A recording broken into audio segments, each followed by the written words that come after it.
Bag-ong commander sa Naval Forces Central Command, misaad nga padayunon niini ang pagsiguro sa kaluwas ug kalinaw sa kadagatan sa Kabisay-an ug padayon ang paghatag og mga serbisyo. Kaganihang buntag, pormal lang gipahigayun ang change of command ceremony. Human sa tulo ka tuig nga pagduma sa Naval Forces Central, pormal nang gi-turnover ni Rear Admiral Florante Gagua ang katungdanan ngadto kang Captain Joselito de Guzman. Si Vice Admiral Jose Ma Ambrosio Espeleta, Flag Officer in Command sa Philippine Navy, ang nagsilbing presiding officer o keynote speaker sa maong kalihukan. Gidaig sa Officer in Command sa Philippine Navy, si Gagua sa mga nahimo niini sa iyang pamunuan, ilabi na kay natunong ang iyang pag-asumer sa katungdanan niadtong Enero 2022, human miigo ang Super Typhoon Odette ug nahiagom og grabeng kadaot ang Kabisay-an.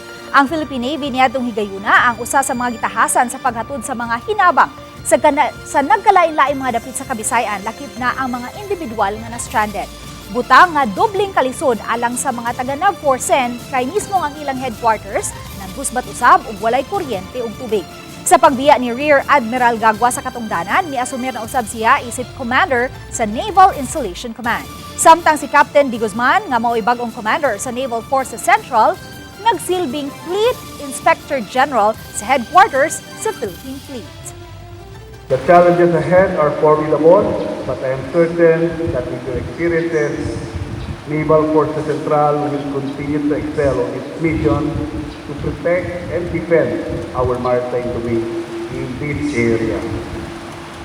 I thereby encourage you to connect and communicate constantly with all our stakeholders. Sa board pa lang, talagang napakalaki ang gagawin natin dito.